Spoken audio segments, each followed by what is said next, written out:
And we are live. And it's not Dixie Dave today. I see it's Wayne McCarty joining me. Hello.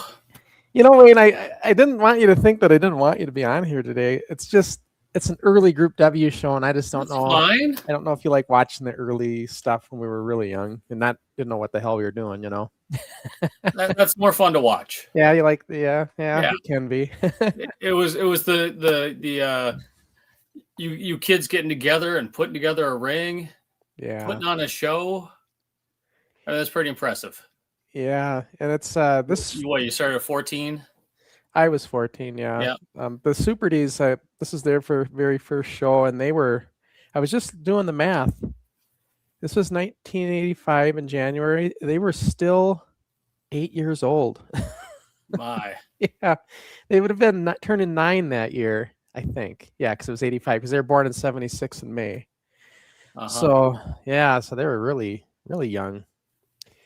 And that's crazy for kids that young because they did the live shows as well. Yeah. Here at the Armory. Yeah, when they did the Anoka Armory, they would have been 9 years old by that time. But yeah, they were. Get the courage to get up there in front of a crowd like that. Yeah, they were fearless right out of the gate. We'll see that on this show today. They excellent.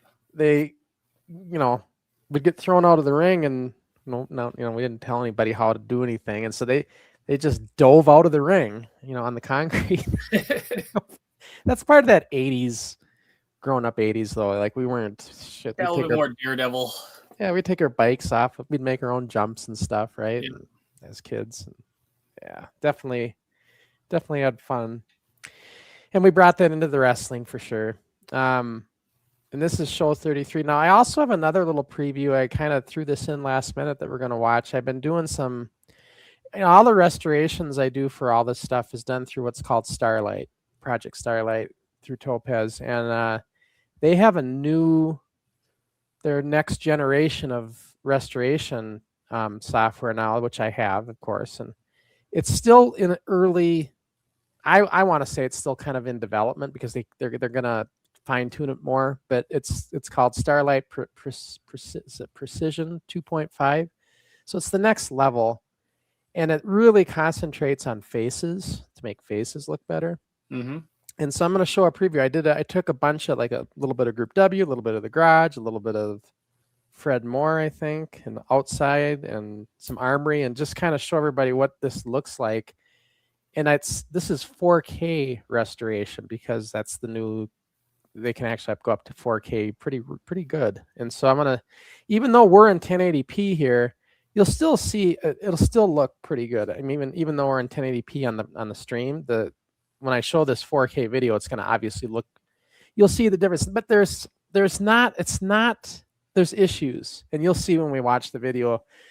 Pay attention to the faces because that's what they really worked on.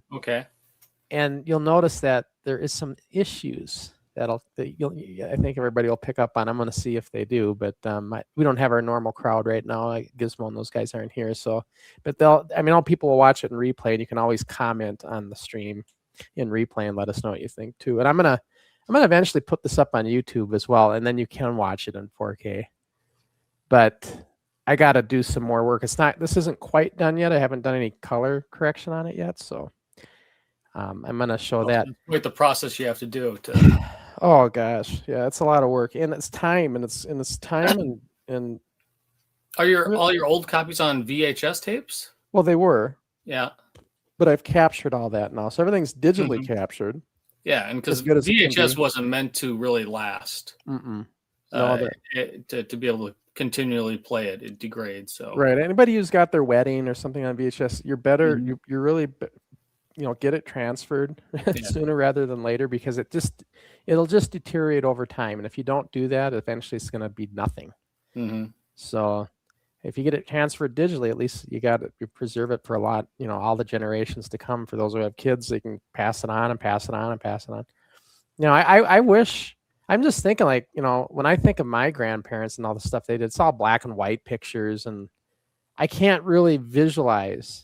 Where, like, the new generation now, they're going to have really nice quality stuff to look back at, to have a really good idea. Because when I think of, like, their era, I think black and white. Yeah. There was no color back then. Yeah, you just didn't have any color. Yeah.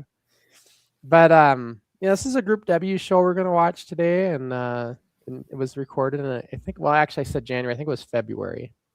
February was this one, and in Group W cable in Anoka, right off of Coon Rapids Boulevard, there where it comes into Anoka. That's where the studio was, right by the Napa Auto Parts store. It was right next there. Drove by there just recently. Yeah, but the building's still there, but it's not obviously not Group W anymore. Yeah. I don't even think Napa's in there anymore. I just found out Jerry Swin's bicycle shop is no longer there. That's where I remember that. Yeah, which I still have today. You still have the bike that I bought in 1992 from there. No, I got my like BMX style bike. I think it was a Target special, you know. Mm-hmm. Yeah, nothing fancy. But and yeah, but yeah, this Group W cable taping, Group W Studios, and it'll be a fun one. And then let's see, we got the Super D's on here. I know a lot of the guys is on. Ace will be on here. Merciless Mike, all the regulars. I think Brian Peterson. I think he's on this one. All those in the Todd Camp, of course. All those early guys. Do you remember Troy Camp? Troy Camp or wait. Yeah, Troy was his older brother. Do you remember Troy? That's right. Yep. He was in our grade. Yeah, he was in our class. Yeah. Yeah, he wasn't interested in the wrestling at all. Mm-hmm. Todd, but Troy wasn't a fan of wrestling though either. Todd was, and that's why Todd was on the show. Yep. But I knew Troy. I knew Troy before I knew Todd, just because he was in our grade. Mm-hmm. And yeah, I can't remember exactly how I knew them, but I know I'd see him like at graduation parties through families and stuff. Yeah. So friends of family, I think. And I met Todd through Charlie Lane because they were in the same grade, so that's how I kind of knew Todd. I didn't really know Troy had a brother until I met Todd. So how did he hook up with you then to do the show? Through Charlie. You know, Charlie Lane, the guy who started the show with me. He and I started it, and so Charlie got all his friends to come in the beginning, and Todd was one of them. Mm-hmm. Like from his neighborhood? Yeah. Anybody he knew locally or even from school. You know, some of the kids came from school. Some of the kids most of them came from our neighborhood in the beginning. Yeah. But by this time, at the show we're watching today, most of those kids came from the area. So a lot of them from Ramsey. Mm-hmm. Wherever the show was getting broadcast seemed to be our audience of people that would want to join. Only the ones that were further away had a much, as kids, they just didn't have the means and the transportation to get up to Anoka. So we had a lot of kids that would call to join and want to join from like Burnsville and stuff and had no ride. Oh, wow. Yeah. So yeah, that's quite a trek then. Yeah, so they just couldn't. They wanted to do it, but they couldn't get a ride, and they, they can never make it. Some did though. I know, like some of our guys, like Dr. Destruction, he came from Brooklyn Center. Mystery Man, with the Destructors, he was from Minneapolis. So once we started showing, once the show was broadcasting in those markets, we started, attracting others from those areas. Yeah. And they had to get a ride from their parents up there. Yeah, I know with Mystery Man, it was easier because his cousins lived in Coon Rapids, and that was the Destructors. So it was a little bit, he could, stay over there and then come in the morning or whatever. Sure. Yeah.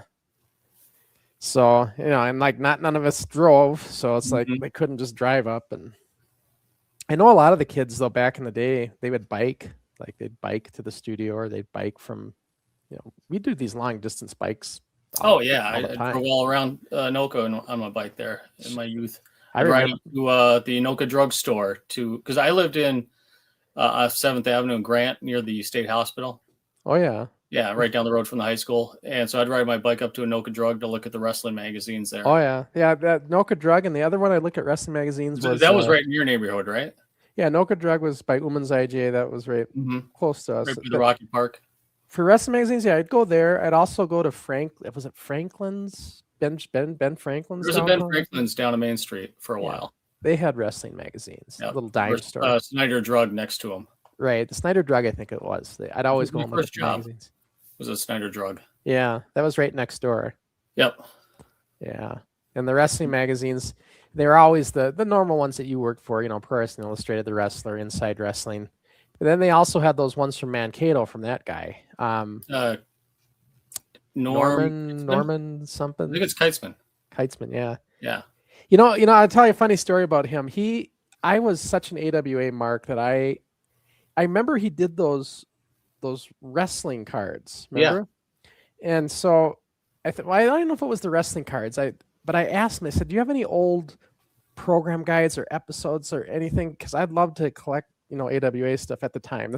He had stopped publishing, and he wrote me back and said, "No, I don't have much left, but here's what I got." And he sent me a bunch of Major League Wrestling and things that he had.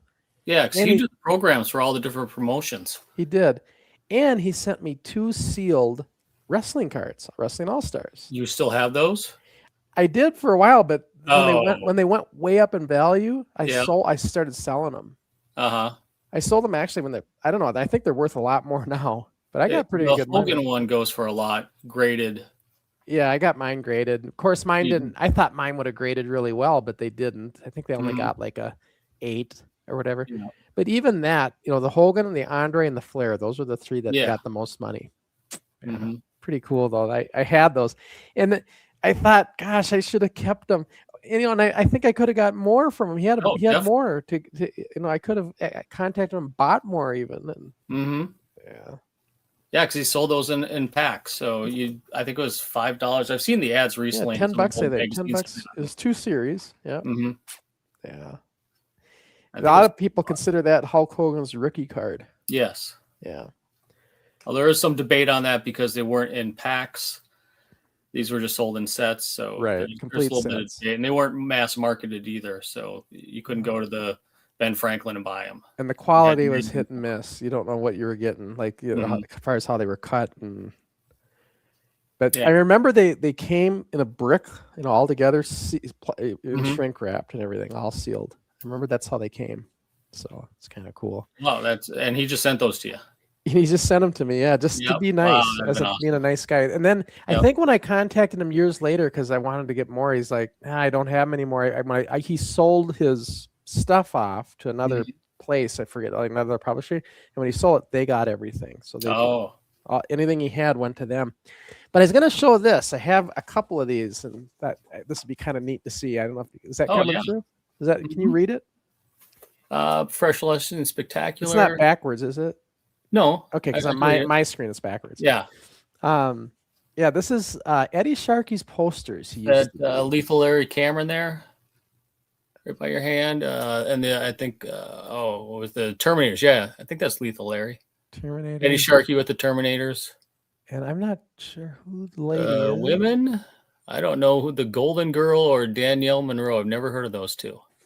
And that big guy, Jumbo.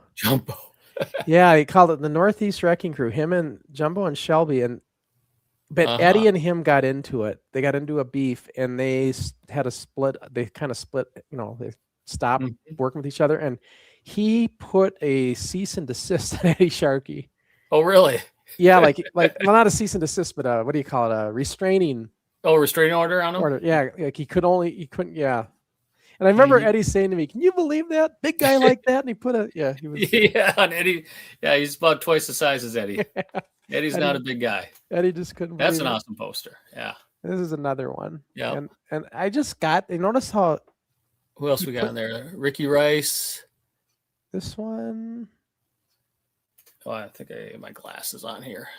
Oh yeah, it says the event. Yeah. Russian Crusher versus Jumbo, Derek Dukes versus Tim Flowers. Yep. Yeah. And I haven't heard of Ace Borden, but everybody else I've heard of.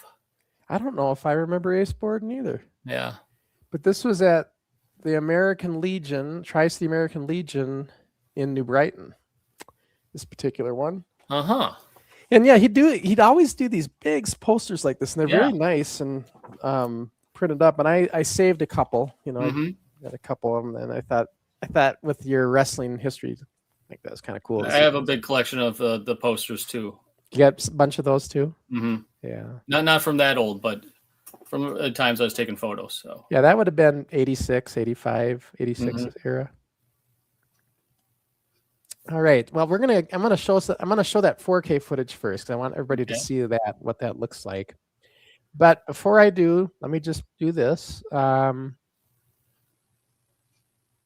Somebody joined our championship club on YouTube, so welcome to the championship club. We always like to let our members know, and Jake D joined. So, you know, when you join that helps the restorations and everything we're about to see. So, welcome to the championship club. All right, let's watch this 4K test footage. This is just going to be a kind of a smorgasbord of stuff. And like I said, it won't be in 4K on the stream only because the stream is kind of stuck in 1080p, but you should see a difference in how it looks compared to what they used to look like.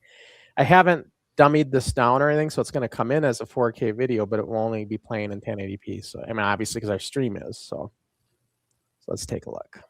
Little Nash, and we have Crusher Crossen and many more. Can you see it okay, Wayne? Yeah, I can see it. Defense here from Todd Killer Campa. So like I said, this is 4K. Let me turn this down a little bit. For the belt. And our this is Group W cable footage. But watch the faces. Like they stay good, but you'll notice some things, and we'll talk about it. His title match today.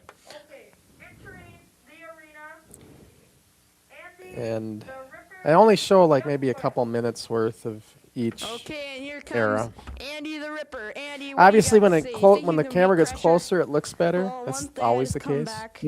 For the Twin Cities Wrestling, and one thing I've heard, Sean's a pretty good. Crusher Crossen is a pretty good wrestler. So, but I still think I can beat him. Oh, he almost broke kayfabe there. Now we're waiting to the arrival of Crusher Crossen in the ring. Forgot to use the ring name. You know, people of the Twin Cities. But you know, this is the best I've ever seen restoration to date. Like, as far as clarity. Going great. I had the belt, and everybody knew that. Because if you've seen the original, now we're in the Twin Cities, the major league. I mean, you would see that this just didn't. It was VS. And there's one man I want. Todd the Crumble Campa. Now, like I said, I haven't fixed the color on this or the brightness. Some of this stuff is a little dark here and there. Like this, obviously needs to be brightened up a little bit. But I'll be going out into his corner again. I don't know. Do you think it looks better than what we've been doing at 1080p? Oh, it looks really sharp. So, yeah. Okay, now clarity. The one this came from a tape from 1984. Yeah. Okay, and like I said, it's in 4K. The midsection in the xiphoid region of xiphoid region. Well, the match should be over. You hit the leg drop. And a foot to the back. Yeah, the Hogan leg drop. We all did it. Another knee to the midsection. The so-called Crusher. Look at him. Oh, I almost thought he was going to do a curb stomp. He waiting before his time. He gets energy in him. Just wait. Oh. You know, Ricky tells me they don't do the atomic drop anymore. Yeah, Todd. I mean, it might be done every once in a while, but not as often as it was back in the 80s. He says it's more of a novelty thing, like it's a funny thing, like yeah, kind of a gimmick deal now. Like there's a compilation I think out there on YouTube of Rick Rude taking the atomic drop and just his reaction afterwards. Oh, like that hurt. So this is Group W. And I think the next thing I'm going to go do is some garage footage. Fairly quick. Oh, he's attacking him with a foreign object. Yeah, we loved using that pan. We've got 5 minutes It made a good noise. Yep. All right, now so this is garage footage and how it looks. Started out as Mean Dean and Bloodshot. And Man or Dynamite Dude is giving a blow to the it looks great. The clarity. And like I said, when I put this on YouTube, I'll actually put it up in 4K on YouTube so you can actually watch if you change your settings, and then you'll see it a little bit even more clear. But if you look at the faces, what I was going to say, what's happening is sometimes it doesn't get the correct reaction of the face. Like it reconstructs it wrong. Now, maybe you don't notice it, but I notice it because I know what the faces should look like in certain scenes. But I don't know. Tell me if you can see that, Wayne, if it looks like the faces look... Not quite seen it yet. But. Yeah, I haven't seen it yet either in this particular scene, but I noticed it in some of the other ones. Don't go away, folks. We got the Great Givens and Dynamite Dude. This is definitely more crisp than the normal Starlight restoration that I've been doing. For sure. Yeah, it's definitely... The Dynamite is... And I tried to pick clips from the garage where they like zoom in like this, and then they'll also zoom out, and so you can kind of get a variety. He counted a little of how it turns out. That's how it goes. Who's the mask guy in the corner? That's Steve, Mr. X. Steve Okay. Yeah. That's how he joined. This is his very first show he joined, was this one. Oh, and Dynamite And he came in as Mr. X to hide his identity, we think. That's what we think now. Because he knew he was too old. We will get Yep. to wrestling. Now here's a Fred The Moore Super D's taping. Throw Mr. X against the rope. I think it's pretty clear here, too. Oh, he went over the top rope. Oh my God, he went over the top Like the rope. like I said, they really worked on faces with this one. I wonder what it Because in the other one, like in my normal restoration, faces were the most difficult thing that would turn out, especially in something like this, when it's this far away. Let's have some energy pills or something. But if you notice, though, sometimes the faces get messed up, I think. Okay. But you got to look close to see it. Close to the head. He's just Is it kind of that AI thing where Yeah. you see the AI picture and they have like maybe 6 fingers? Right, like AI like it's not doing the AI correct. It's like Yeah. getting some other kind of look where the face kind of shifts and then it shifts back. Yep. Of course, obviously, when the camera gets closer, it gets more accurate. One is It's further back. it's always when it's maybe further back. guessing more. Yeah, Uh-huh. I think is how it is. Well, I'm gonna tell you something, Mr. And speaking of the Super Ds, here they are. This would be after they'd be in it for about a year now from when they Taking on joined. a guy twice their age or more. Yeah, of course, Steve did a really good job selling for him. Yeah, that's important. Yeah. You see, these mid shots, these close-ups look good. Mm-hmm. You can actually read his Jack Daniels shirt. Yeah. Kind of funny him wearing a Jack Daniels shirt at a big show. Yeah. Oh, why don't And you even the belt. Look at the detail of the belt. It's really good. fourth match? I noticed too the text looks a little bit better as well. Like this text Yeah. right here. Yeah. Actually corrects the text. Even on those posters in the back. He's a cow. Mhm. Actually Very reads some of clear. that stuff. Yeah. Like we read them. When in focus. Cameras all over the place. Now a karate Yeah, chop now to here's the a- midsection. This was like, Head into the turnbuckle again, by this Crusher footage Crossen. again was really Front rough. pressure from the ice Like dragon, this and another outside one. stuff, it was. Mm-hmm.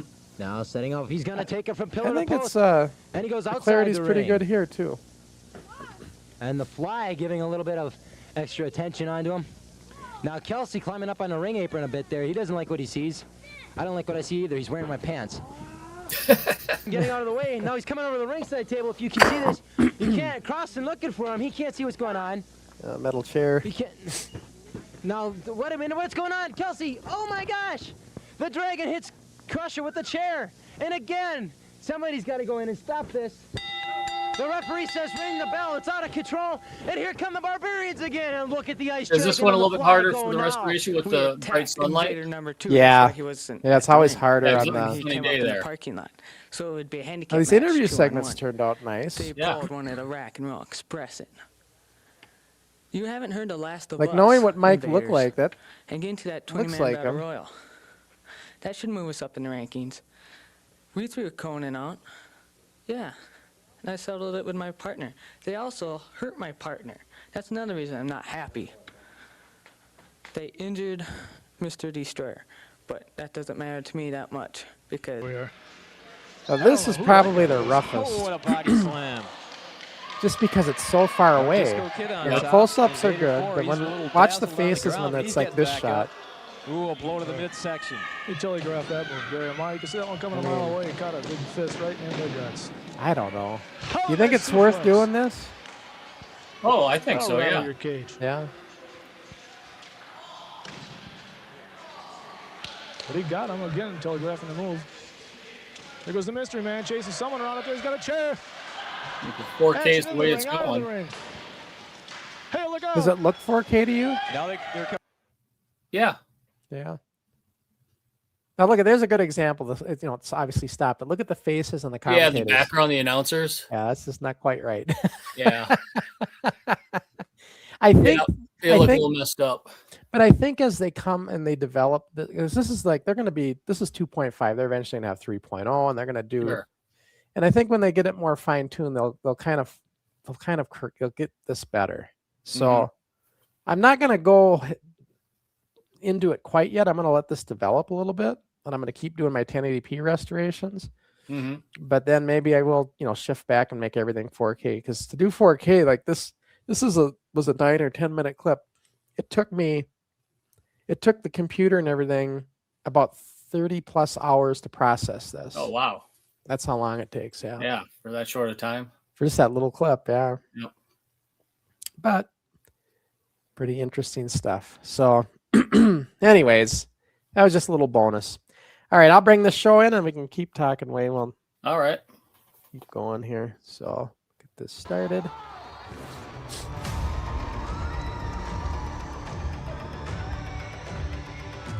Of course, this is the normal resolution now.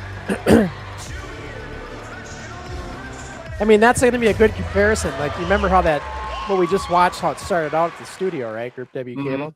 Now you'll see the way it is right now with 1080p. Yeah, there's a big difference. You can tell big time now, can't you? Yeah. Yeah. Yeah, because this is definitely softer. Yeah, it's softer, a little more feel of the other one that you redid. I mean, it's still good, but it's not quite as. Yeah, it's just not. Doesn't have that crispness, does it? Yeah.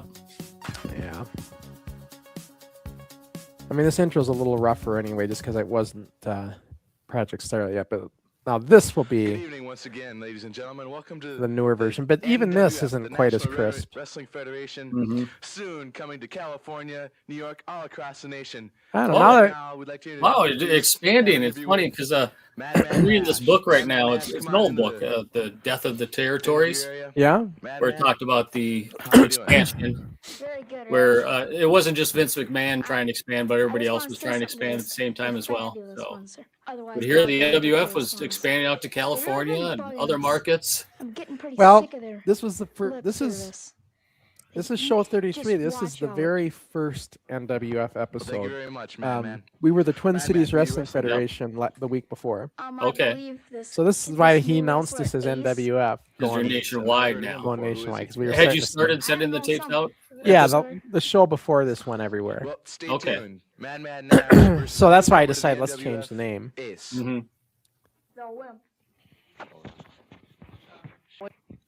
We're about ready to get underway with our first match here. I'd like to welcome you to the NWF, the National Wrestling Federation. Just now going coast to coast, north to south, east to west, you name it, we're there. I'd like to introduce first combatant in this. Yeah, Rich is real professional. Oh yeah, very good announcer here. Where did you find him? He was an Access user guy. He had his own show called the Cable Talk Show. Okay. And he liked what we were doing, so he said, "Hey, we need an announcer." And he always would dress the part. Yeah, very professional looking. He was in 11th grade, I remember, at this time. At Anoka? Yeah, I went going to Anoka. 15-minute time limit. Let's take it down to ringside. You referee. Or was it Coon Rapids? Might have been Coon Rapids. Oh, yeah, could have been. So you had like a talk show type thing on public access there? Or? Yeah, it was kind of like a variety show kind of thing. It was just a comedy skit type of deal, comedy stuff. It's called the Cable Talk. It was called the Cable Talk Show, just real generic. That's how I knew him. One of our other classmates had a show on public access that was like a talk show. Yeah. I can't remember his name right now, but it was more when we were in high school. Yeah. He was doing like a talk show. Getting back in. But once everybody learned that they could start doing this, not everybody knew that they had the ability to go to the cable company. And you were on the forefront of it. Yeah. Because as I remember from reading your book, when they came around to sell cable to your house, that's how I found out about it. They said you can put a show on public access, and you said, I want to do a show, right? Right. Like, do you remember when they used to go door to door and try to sell you on cable? Yeah.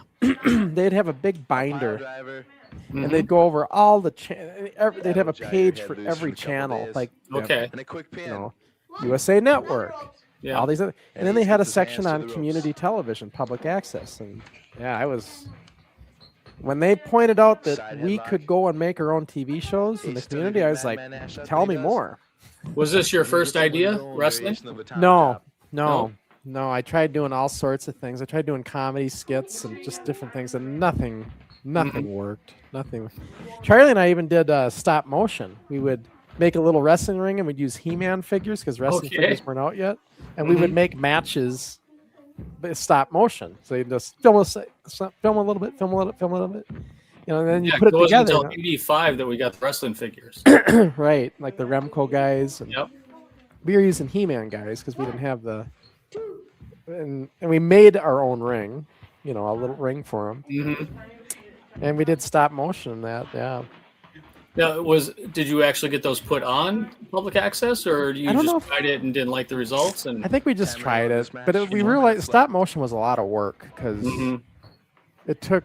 You'd have to do all these. You'd have to move them a little bit, film it, move it a little bit, film it, and it just took forever. Very time consuming. Right, especially in those days. Nowadays, when I was going to video production, my degree a few years ago, they do stop motion. Now it's much easier. They got software for it, and they just hit a little button and it just records a frame. And there's, like I said, there's software for it, and they would have ghosting overlay so you can tell how to move it. You watch on the monitor so you can see where the other frame was. Oh, sure. So what's this one on here on the screen? There's a little fluttering. Oh, it's just those are wipe effects. Yeah, okay. And so it's one of the things. Whoever's in the control room, that's one of us kids. They just wipe effects. They just love it. They just love fiddling with all the different weird effects. Buttons. You're the one that needs to lock. Yeah, so they're just playing with the effects is all. Circles and... Do you have anything to say, Big D? You get on screen. That Kid Kelsey, whatever. This is Ace here and Madman Nash in here. Derek Nash. Do you remember Derek Nash? He was... I don't remember a Derek Nash. He would have been a couple years younger than us. Okay. See, you got the comments of my main man. Yeah, but get Crusher Crossen or Merciless Mike Ackerman here. They'll tell you a different story. We got a referee with his shirt untucked. Yeah, Ref Ryan. Kid Kelsey's brother, younger brother. Quinny would beat this little Super D here. That's right. Yeah, that hard stage. You know, Dave talks about Fred Moore being a hard ring. I don't know, man. This ring was hard. Well, the only padding you have there is the carpet, right? Assuming that's carpet? It's carpet, but it's like that indoor-outdoor carpet, so there's like nothing. It's nothing. There's absolutely nothing there. Probably, because generally with carpet you have a pad underneath it. And I imagine you probably didn't have the... I don't think they had any pad on this. It was just that carpet right on the wood. Yeah. And the sections were... Submission. By they were like 3.5 feet or so. And so yeah, there's just no give whatsoever. None. Minutes, 40 seconds.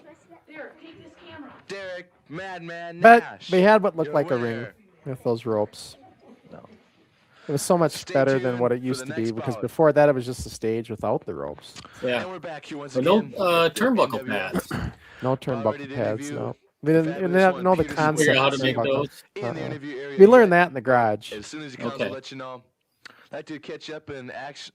I'll tell you a funny story. So when we went to the garage, we took these posts and ropes into the garage, and I changed out the bungee cords. I actually drilled holes through the posts and put eye bolts. Initially, eye bolts is what I used. And that way, you could actually, the ropes would get tight, and you could actually hit them. And my friends were over seeing what I was doing. I said, look at this, we can actually hit the ring ropes. And I'm running, and I'm hitting the ropes as fast as I can.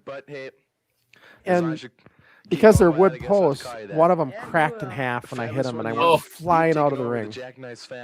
Landed into the beer can collection I had and everything. Everybody started laughing. Yeah. You know that. That hurt too. I won't say it on camera. It's not very nice to call him that. So that's when I went to my dad and said, Dad, can you help me out? I need steel posts. These wood posts aren't going to cut it.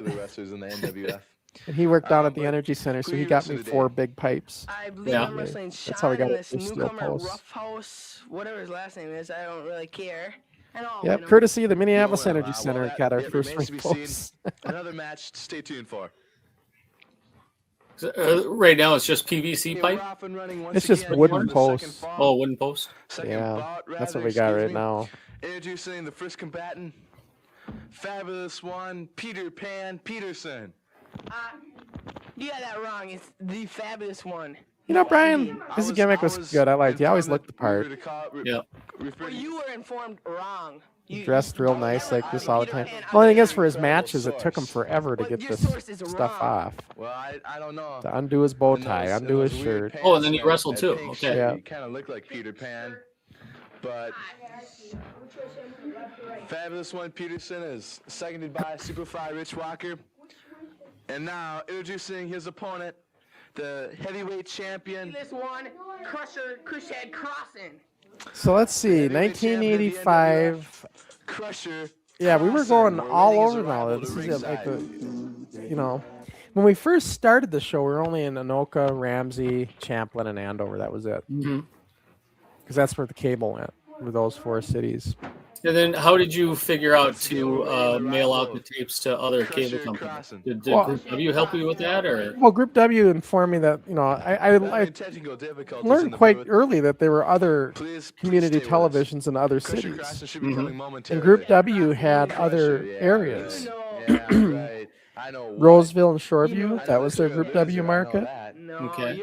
And so that's where I went. Then I started going, I went to where Group W went. Then I learned about Store Cable in Brooklyn Park and Brooklyn Center and all that area. So I went to there, and Rogers Cable Systems in Edina and Richfield. It was the hardest to get into was Minneapolis and St. Paul. And the way I got in with them was through a company called UC Video. They syndicated to both of those places. So they did like a children's variety morning. And our NWF was part of their variety morning. So I would send the tapes to them. They'd edit it together into their variety morning and then air it over those 2 systems. And on public access in Minneapolis. In Minneapolis and St. Paul. The marvelous one? Hey, that's it was via UC Video. And they loved it. They loved the fact that I'd send them the show and that would be part of their packaging, you know, that they put together. Kid shows, yeah. And entering the ring area, the Crusher Crossen. Now that's how we did the Metro, but when I went to these national cities, I've never been so mad. Now, I didn't try doing all that. I would just go to the major city, like Dallas, Atlanta, yeah, competing with the Von Erichs and the Denver, Georgia Championship Wrestling. Well, just the main city. Like I wouldn't hit all the suburbs because it's like, God, I wouldn't know. You know, it'd be too much work. It's hard enough just doing the major cities. One fall match. But did you do that on your own, finding the address to send it to? Yeah, I you know, cable companies were there. Well, what I did is I would call. I just use the phone and I would call information and get the phone numbers to the cable companies. Remember back in the day, you could call information to get numbers for people and stuff. That's how. Well, yeah, I just call information and got numbers to the cable companies in all the big cities around the country. Then I get a hold of the cable company, talk to the public access department, and say I got a show I'd like to send out and get it scheduled, and got their permission to do it. And they said, "Yep, we can do it." And they'd give me a time slot and then an address, and that's all I had. And I just had to keep setting that up. And you'd run up your parents' long distance phone bill. Oh yeah, they were. My mom was a mushroom cloud when she got that because I did it all in like a couple weeks time, you know. Did you have any idea that long distance cost more? I had no idea what it was going to cost, and it was like I want to think like $100 phone bill. It was, oh my! In those days, that was a lot. Oh yeah. And yeah, she wasn't happy. Yeah, you're going to be doing dishes for the rest of your life there. Thankfully, I didn't have to keep calling them. I just had to do it once to get it set up. Get the information, that's it. And they generally paid to ship it back, so like I didn't have to provide any return postage or anything. They would send me the tape back. Yeah. They'd air it, send it back. We'd all use media rate or library rate, so it was super cheap. You know, still a very cheap way to send media is using the media that. And back in those days, it was really cheap. You could send a VHS tape for under $1. And beat you in 5 minutes. Probably even less, probably like 50 cents. It wasn't that expensive. Yeah. And I would send it to a cable company, and then I'd tell them where to send it to. There'd be like instructions, and I'd go to like 2 or 3 cable companies that would cycle to all of them, and then they'd send it back to me. But I lost some tapes doing that. Because not all the time the tapes would make it back to me. But most of those tapes were dubs. They weren't the originals. Yeah. Peterson will win. Yeah, there's no sweat. I doubt that. Brian was a big. Reuse those tapes then, or what's that? did you reuse the tape? Yeah, and then once the tape came back, then I would dub it over again. Right. So I only needed like a certain handful of tapes that I'd keep using. Peterson. And the Super Ds, yeah, because I couldn't afford to keep buying new tapes for all that. Sure. You think so? But no, Brian Peterson was a big oxy kid that was pretty strong, and there was only a handful of us that could handle this guy because he could run his way with most kids. Yeah. He was just big and kind of. Is this Ace in the maroon shorts? No, that's Brian Peterson. Brian Peterson. Okay. I mean, it looks like he could measure up to him a little bit.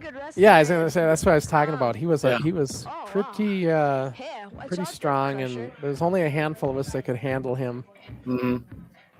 Otherwise, he would just run his way with everybody. Because Brian was rough. He was known to be rough with everybody. Oh yeah, and that was the one. I'm sure we'll see more of him. And But this wasn't the era of the shoot fight, right? It was the beginning of that shoot stuff. Okay. Because Ace, it started with Ace. So yeah, it was right around this time we were doing title matches as shoots. Yeah. But sometimes guys like Brian didn't care. He would shoot all the time anyway. Like when I say shoot, I just mean be real and be rough. Nobody could do anything to him. I get into a little bit of them, but boy, Mike Ackerman and Brian, they just didn't like each other. They would get into it a lot. And I hope it'll come to pass. But I can get all 80 Ricky says we don't know how to do any kind of chain wrestling. Well, we're doing a little bit of chain. A little bit here, yeah.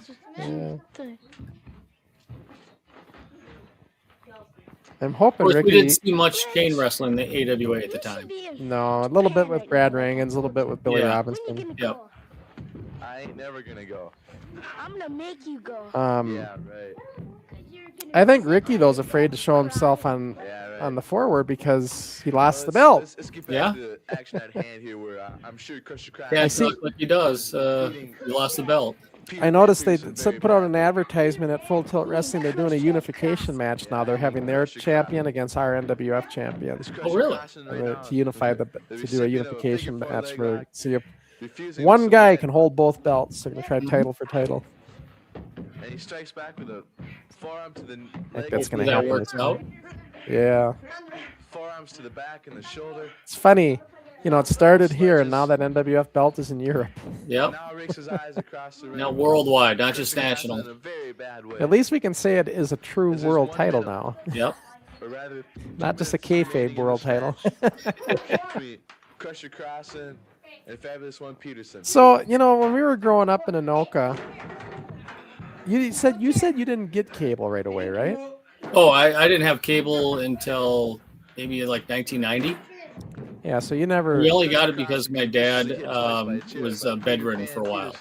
Oh, We so, got cable for it, so you'd have more to watch. so where would you watch cable at? At my friend's house, They had cable. around the block, yeah. We had cable. So do you remember seeing us then over there? Is that how you seen us at first? Yeah, that's where I saw you.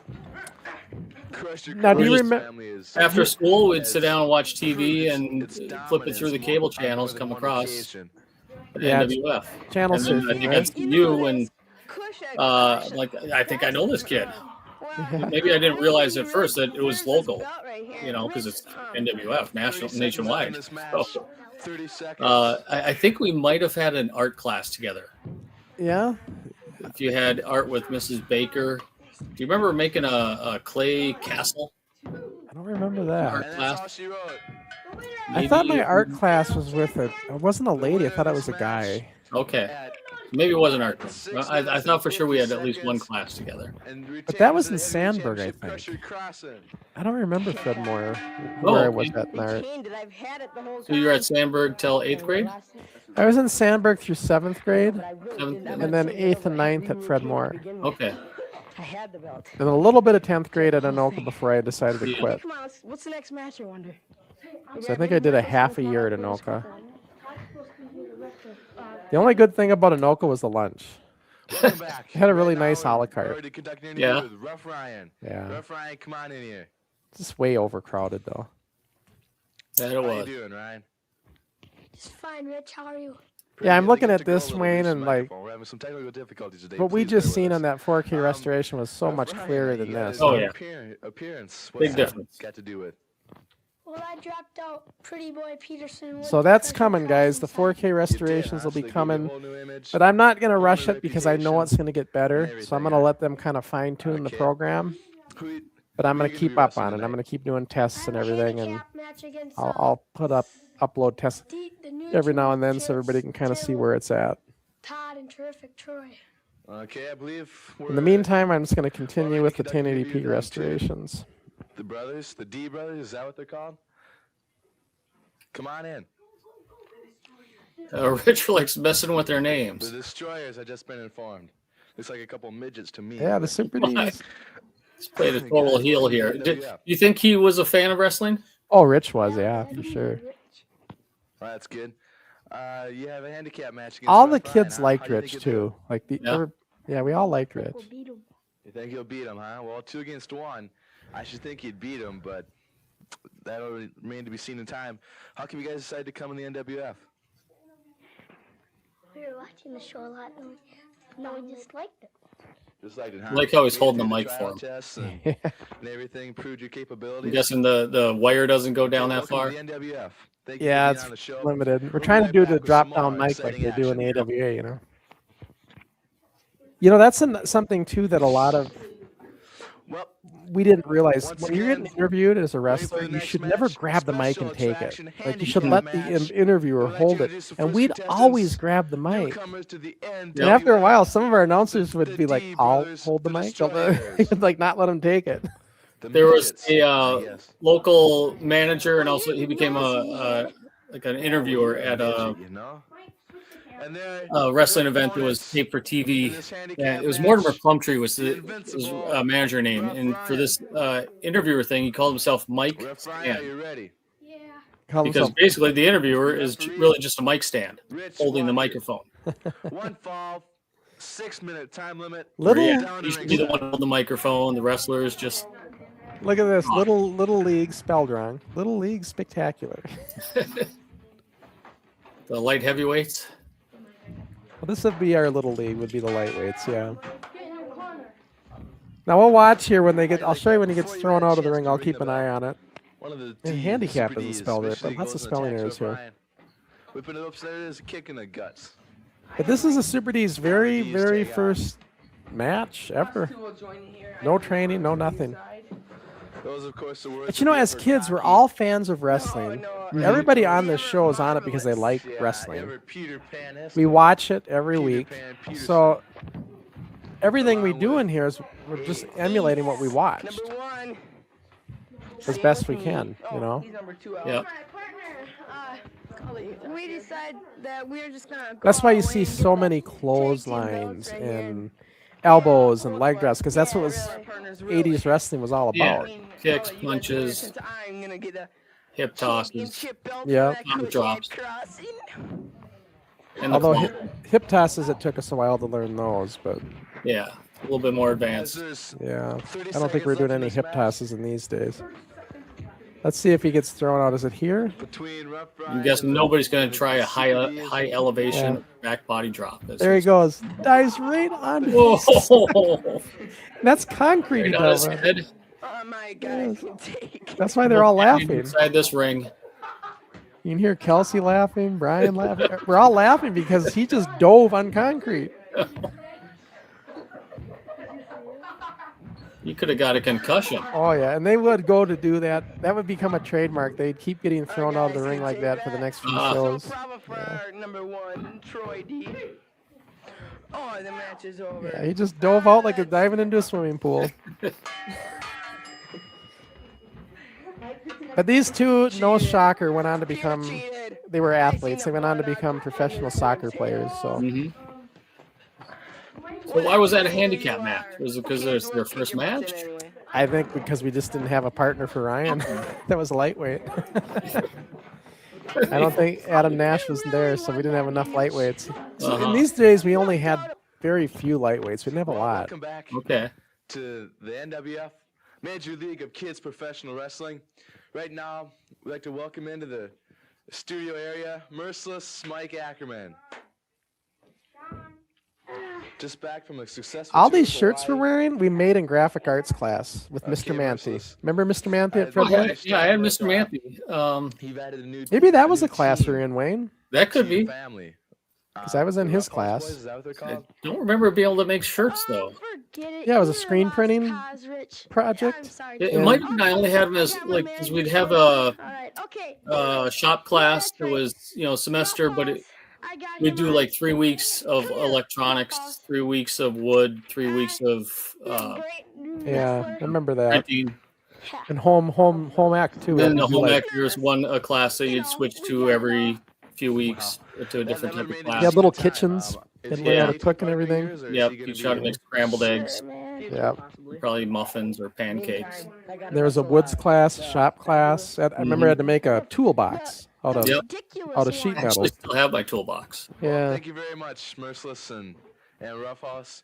Superfly Rich Walker, welcome to the NWF once again. What do we got to say to us today? Well, first of all, I'd like to tell this Merciless Mike that he ain't nothing but piece of garbage. And all Rich the was actually out of Crusher state. He was Crossen's from family. Missouri. You mean Crushhead's Oh. family? Me and Just moved up Peterson here at the and time. our family are number one. Don't forget that. That's why he's got that accent. It might take an effort not to forget it, but hey, stay tuned. for Rich exciting wanted action. to be a wrestler so bad with us, Yeah. but he's so big. Yeah. It's like Andre the Giant out there. Rich Walker. When I first moved into the garage, Rich was in the neighborhood, Rich Taylor here, and he, the announcer, and he drove by and stopped to see how it was. And he stepped into the ring, and he's so tall that his head was just like inches from the ceiling of the garage. He's like, Sean, I could never announce in this ring. Peter Pan, that must make you Tinkerbell. Yeah, stay outside the ring to do the ring announcing. Tinkerbell, you're just a little midget like these here guys. They can whip you in a handicap man. I don't. You're nosy head like I told you before. Little nosy, big nose, you understand? Hey, little dude, think John of something Stott, interesting big to say, nose. okay? And we'd like to introduce Peter Pan. I'll take care of you on a future show. I hurt you once. He's and so I'll big hurt he's you getting again. cut off by the camera there.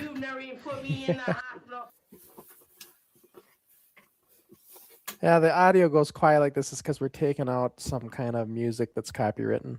Sure.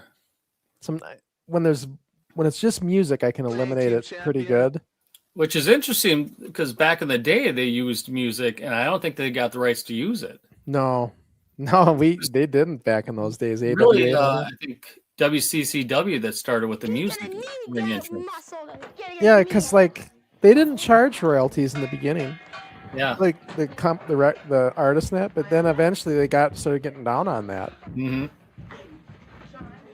Yeah, because Hogan was coming out to Eye of the Tiger all the time, and Yeah. I'd like to welcome at ringside. I know when Hogan made his appearance on American Idol a while back, remember? He made his guest appearance. This is like maybe 15 years ago. Okay. And they couldn't get the rights to I'm an American or whatever because WWE owned it or whatever. Mm-hmm. So Hogan came out to Eye of the Tiger on that American really? Idol. Yeah, I'm They sure were the rights to that. because they could get the rights to that one. So I'm sure Hulk told them, well, I used to use Eye of the Tiger. Yeah. So that's why they used it. Chokes him across the ring. And it wasn't by coincidence that they picked Eye of the Tiger. They had to. And as Crusher There had to be Crossen some was logic on there. Oh yeah. Crusher Crossen out there, he's trying to fight back. Yeah, the black curtain or the blue curtain is what we had in the studio to use. We'd always alternate, Here at just ringside. give a different look. I'd just like to say I think Mike's getting a little better of this match up against Superfly Rich. Kind of had that AWA studio look, you know? Definitely back in their last year or so, where they just really had no audience in a curtain. Yeah. I don't allow it. I think it was actually No pink. right to be up on that ring. Yeah, it was a pink. It was an Pink ugly color. Yeah. Yeah. They had lights, like pink lights and stuff. Claimed that they couldn't have an audience there because of safety concerns or something like that Well, I believe you on that. in their dying days. Crushed. Yeah, that is correct. Yeah, that was rough times. Pounding away The studio that they had though in the 83, 82, 80, 80, all those years, that was decent. It was the was it Channel 11 Studios I think they used. I think so. WTCN, and they had a small studio audience. I always tried to figure out when I was watching, like, how do you get to see this? Yep. And They every really now and didn't then, advertise that, as far as I know. they never did, but every now and then they would. They would say, if you People want to know. come to, they'd flash a number like once a month. It was like you had to, you blink, you missed it. Yeah. And they'd let you know where to contact if you want tickets to go to to see the TV shows. And I think they were recorded on Saturday mornings. Yeah. Oh, And I would have went to them if I could have. Oh, sure. Crusher Crossen walking by. And they used to do the interviews there. So they have the wrestling in the studio, and then they do the live interviews right off to the side. Mm-hmm. That's how they did it at some of them. They were also where they did the interviews separate completely. Yeah. Yeah. Like pre-recorded beforehand. Pre-recorded beforehand. Yep. I can't believe you just walked in front of the camera there. Did I? Right in front of the hard cam. Superfly Rich joins the studio. I'm not Superfly Rich. Oh well. Superfly Rich is in the ring. I'm not that stupid to be Superfly Rich. Don't you ever call me Superfly Rich again. I'm gonna ring you. Stupider shows how much you know. I'm gonna ram your head. Stupider, that's not a word. Make a mistake like that, little dude. Superfly Rich. Yeah, there's Ryan with that ref shirt. Looks like a dress. Yep. Don't give him that much gratitude. All these referee shirts came from my brother-in-law at the time, he umped softball. And he had a collection of referee shirts that I ended up grabbing every time I could. And so that's why our ref shirts are always way too big, because they're not meant for a kid. Yeah, all adult size. Yeah. But at least we had a ref shirt, you know? Yeah. Think of all those backyard leagues and stuff in the 90s. They didn't even have referee shirts, right? 4 minutes, Yep. 48 seconds. One half the NWF Tag Team Champions. Merciless Mike Ackerman. We'll be back right after this. Well, they could have at least got like a blue button-up shirt, because that was classic from. Yeah, kind of WWF style. Yeah. And we're about ready to interview. They did that. Also, there was a referee, Mark Curtis, that did that. Of course, The button-up blue shirt with the bow tie. Yeah. Crusher, welcome to the ringside area. Rich, I'm not no pretty boy Peterson. I know you're gonna say that, so don't start that one on me. Well, about 5 minutes ago you were worried about your hair, Sean. So. 5 minutes ago, you're worried about this microphone I'm talking. He at. was. Well, otherwise you wouldn't have been able to reach it. You're so short. Well, I just gotta show my shirt that we just got. Yeah, we just got those shirts. And everybody asked me, where's that half shirt? Where's that half shirt? I had no idea. It says. I'm surprised you didn't hold on to that. I held on to a lot of my old shirts, Yeah. but not that. For some reason, I don't have that one anymore. And you made that one, or? Yeah, in graphics class with Mr. Manthey.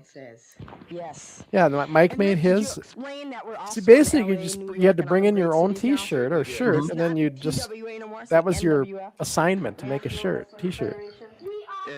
And Mr. Manthey, the reason I did the NWF shirt is because before I did it, Mr. Manthey would say, "How's it going, Crusher?" This dry sense of humor. He knew. Yep. He knew he was watching the show. That's why I asked him to be our camera guy at the first Armory Card, and he did. Okay. So he was our camera operator for that show. You know, he went on. He's principal, or at least 10 years ago. He's principal at Clean Rapids High School. Oh, really? Yeah, he kind of moved on from a teacher to a principal. Welcome into the studio here. The only reason I know that is because he signed off on me for the Guinness Book of World Records. You know, when I submitted for it. Yeah. Because I needed to. You have to get witnesses that can vouch for you on different things, and Mr. Manthey was one who vouched for me. What was the record? I did two submissions. One for the youngest television producer. Okay. And the other one was the youngest wrestling promoter. Uh-huh. And with the TV producer, there was they said we have a 12-year-old who directed a movie, so he qualifies over you. I said, well, director and producer are two different things. Yeah. But they didn't look at it that way. And that promoter, they just didn't do a category for it. Yeah. Which I knew that was a long shot for that one. Crusher, maybe we should But you probably still are the youngest Peterson. wrestling promoter. Yeah, youngest to promote wrestling. Peterson. Pink Yep. Peterson, way to go. Against Roughhouse Roberts. Okay, Mike, you better get out of the way before you get hurt there. Break These it guys up. really Wait till going the at bell it. rings. Roughhouse Roberts will win, I'll Get say the that. top before you get choked by it. Goodbye. One fall. And pull 7 pick minutes up silence, on take it Rich. on the ringside with Crusher Crossen. Okay, this is the Crusher at ringside. Rough House Roberts. Oh, let's Roberts ring is the bell, spelled wrong. folks. Let's get the bell rung. Two He's B's. there. Do it again. Pink Peterson. Peterson, and the quote should just be around the bell's pink, been but rung, and, I'm gonna be That with was his Rich nickname Taylor, that Rich gave commentating on him the whole and- situation here with this Roughhouse Roberts. He is the excellent wrestler. how do you get that Just come nickname? from, what was it, Rough Chicago or House? something? I'm No, not sure. pink. Oh, Pink? Because he Chicago, I think, Rich no, gave was it to him on the LA? show here today because he was calling him New Pink York, Peterson he because it comes was. from. He's saying he Okay, dresses you in tell pink. me, Well, it's Mr. really Peterson, maroon, where but does, Yeah. where does Ace come from? New York. Ace don't come from New York. No, Ace. Oh, forget it, Rich. We're arguing over spilt milk here. Let's just commentate like we're supposed to. Okay, or spill Pepsi, however you want to put it. As we got Pink Peterson here against Roughhouse. yeah, there was a Roberts. vending machine there in Group W. They had a pop machine and a candy machine. So that's where we get the Pepsi Oh, I from. got a lot of views from the kids on. What you did this on Saturday mornings? Outside disputes Yeah, here. most of these tapes are Saturday mornings. I'm gonna be right back, Rich. I got you. It's 9 to noon or noon to 3 were our blocks.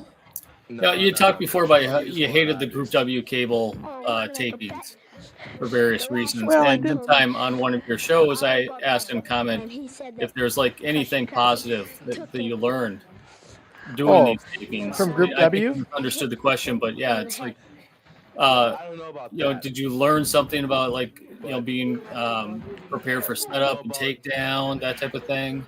Roughhouse Or any other things you did learn? Time management for sure because we had a Yeah. 3-hour block. Peterson. We had to get this all done in 3 Don't you hours. Think about saying a little dude. So managing your time for sure, you know, and that was because if you didn't get your show done. Yeah. And then the control room and the sophistication of doing a studio production. There was the technical stuff in the background. That was we learned a lot from that. Like, you know, you got to remember, all of us kids are doing the behind the scenes here. Yeah. Did you have to go through a class to use the equipment and everything? Yeah, it was. They had the first class we took was Portapack, which let us check the cameras out. Then we took an editing course that taught us how to edit the tapes together. And then the third class we took was this one for studio production. And then once you take that class, you can use the studio. Okay. One of the D's, the D. And the studio, it had like a control room. There was a directing room. It had a director's board. You had a big audio setup for your audio. You could play. You had about 8 different mic inputs in the studio we could use, and I used them all. I'd have mics around the ring to get sound effects. Mic for the commentator, a mic to come down for the ring announcing. So we had all sorts of mics. Plus entrance music, and that was all done in there. They have what they call a character generator, which is how we get the graphics like this. Okay. Very basic, though. Just basically do text. And then we had, I think, the studio had 2 cameras. So we had a 2-camera setup. Oh, what's the deal? Submission? Yeah. Who submitted? Did you take the classes with other of the wrestlers? Well, in the beginning, me and Charlie took them all. Just So you and Charlie? yeah, Yeah. it was just me and Charlie. We learned studio production real early on when Charlie was still living here. So, and then the other kids, they didn't necessarily go through all the classes. We would show them how to run a camera. We would Yeah, show them how because to. you got other kids running it, so you'd have to show them what you learned there. And it was just the basic things: know how to zoom, know how to zoom out, know how to focus. Some of the kids are all over the place. Yeah, that's what we've seen here. It's great, Yeah. Rich. You know, working out at Carpy's, everybody's, bugging us, but we kind of stay, out of the way. Kind of stay out of the way, huh? Well, kid, who do you wrestle today? I got a Texas death match with that Superfly Rich or something like that. Oh, that guy that just went over from your family over to the Yeah. Peterson family. Not a very smart move, if I may say so myself. But we'll be looking forward to that match. And so you went into video production after school, right? I did. I went back to it. Is that from what you've learned from here and found that you liked the Yeah, editing? I did. I wanted to change. The housing market crashed. Welcome to the NWF. And then I was in architectural design, the house market crashed, and then I went into retail management. And then I thought, God, I really like doing video production, so I want to go back and learn that again. So I just decided at 45 to go back to school. Oh. That's when I learned video production at 45 over there at Hennepin Technical College in Brooklyn Park. Great program there for video production. And then I worked there for many years too. I got to be what's called a CLA, so I was a lab assistant for the instructors. I went to Hennepin Tech in Eden Prairie for photography. Yeah, Eden Prairie. They had the photography program, yes. Yep. Yeah, no, we had some employees that worked there that, like would work in the lab, make sure the lab was working good. Photography is now in Brooklyn Park. They moved it up there. Used to be down in Eden Prairie. The audio program's down in Eden Prairie. They have a whole audio program down there now. Yeah, I know they lost the photography program there. Yeah, they just recently, when I was there, they were getting rid of it. Because we got digital was coming in. So it was in 90, or it was 2000, I think, when I finished. 2001. Because when they were getting rid of the photography program, we got all their old stuff, like their C stands and all their. Oh, okay. So yeah, we got to go down there. Yeah, we got to incorporate a lot of that. Yeah, because I was at the tail end of learning film developing and printing. But they do have graphics program in Brooklyn Park still. Okay. Graphic, like so Photoshop, Illustrator, all that stuff. Okay, one fall. 10-minute time limit. Crusher Crossen versus Ace. 7-minute time limit. Okay. It takes Crusher. It takes Crusher 4 minutes to get rid of Pink Peterson. This has got to be close to the end of the show because there's not much left. Let's get it down to the ringside. Ring the bell. It's like we got maybe 7-minute time limit. Interesting. Is that because of studio time, or? Yeah, every match. 10-minute time limit, or? I know every match is usually it's a 10-minute time limit, but yeah, it's like these matches, like in these days, not too many of them would go past 10 minutes just because there wasn't enough time. We couldn't have long matches. The only time we had long matches were the Armory shows. Because we weren't restricted. I'd like to say this is my first time wrestling. Peterson is. Well, a lot of the Armory shows, the matches with a lot of them would average around 10 minutes minimum. 10 to. It's about a good amount of time. Yeah. And that did me away. It's a very painful hold. A few more wrestling times. I'm a little lack of experience. Oh, did you have a foreign object there? Yeah, the wrench. If that wrench was used to tighten the bungee cord things, or it actually tightened the post of the stage, and that wrench was a foreign object that was used at every single show. Peterson, did you think he was very good wrestler? What do you think about Peterson? Pink Peterson, he ain't no good at all. Just give me a couple that's good. He's checking for more foreign objects. I'll drop him like a bad habit. Yeah, Mike's checking for foreign objects. This is your first time. I know that you probably wouldn't have won, but Ricky couldn't believe I said Pearl Harbored. I used the expression Pearl Harbored on a show at one time. Ricky's like, did you just say Pearl Harbor? I said, yeah. He's like, sure. That was. Well, I guess you guys have the right to say it, but Ricky just couldn't believe. Yeah, that was like a slur to him, or yeah, it was like he couldn't believe it. But that's what we'd always refer to as getting sneak attacked or whatever. Attack from behind or whatever. I remember Roger Kent. He was Pearl Harbored. He just Pearl Harbored him. In his commentating days. Old and bent Roger Kent. That's what Nick Bogwinkle called him. That Roger Kent is in the Radio Broadcasting Hall of Fame in the Twin Cities. Oh, really? Yeah. Crusher Crossen by Ace. Only reason I know that is because my video instructor, they took a tour of that place, and there's a bunch of AWA announcers that are in that Hall of Fame. Uh-huh. Yeah. Roger Kent being one of them. Kid USA Kelsey trying to cheer Crusher Crossen. You know what, like radio station he was on, or? I don't remember the radio station at all. I imagine if we went to the Hall of Fame, though, they'd talk about it. Like, they have a whole thing written about him. Mm-hmm. Because I know Gene Okerlund was part of that too. Like he was in radio first. Yeah. Which is a great place to get announcers from. Yeah.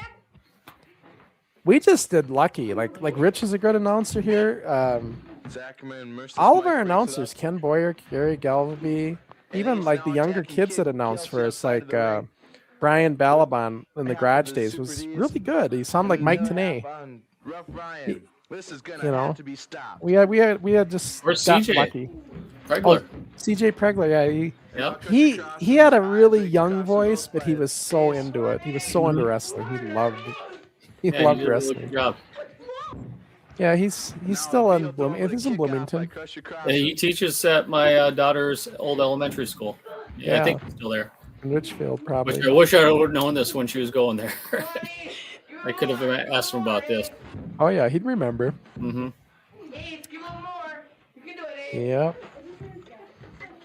And CJ, you know, even though he wasn't on the normal shows, he only did the big army shows. He would watch all our shows, so he knew who was who.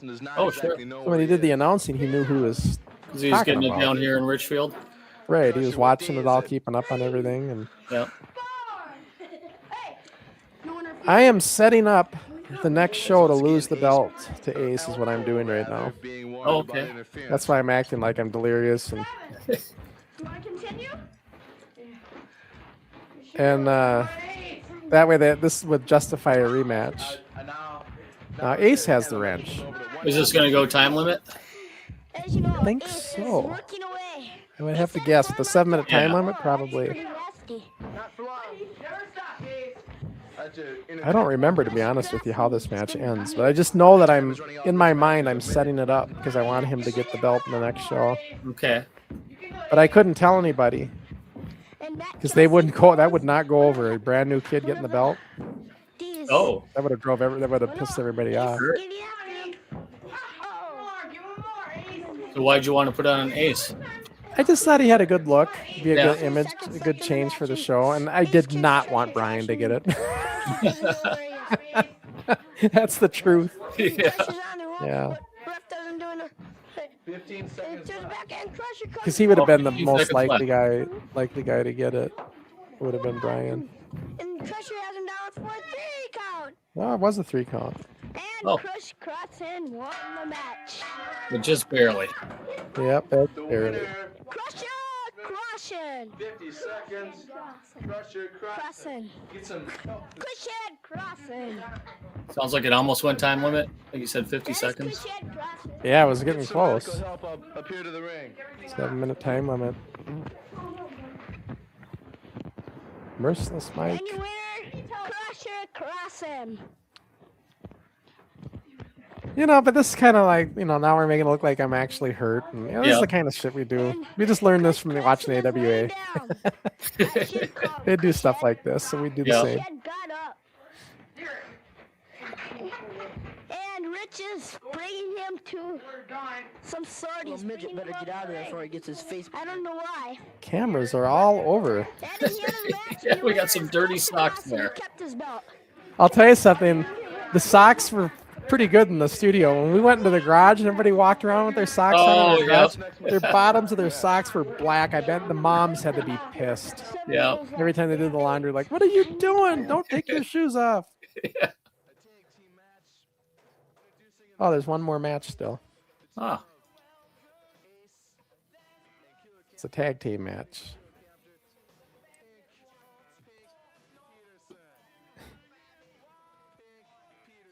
Rich is calling Fabulous ones. You got Stan Lane and Steve Kern. Nah, that's what Brian called his tag team. Either the Fantastics or the Fabulous Ones. Yeah. Yeah, I can tell where you got that influence from, though. Mm-hmm. At least Kelsey's got the ref shirt tucked in. Yeah.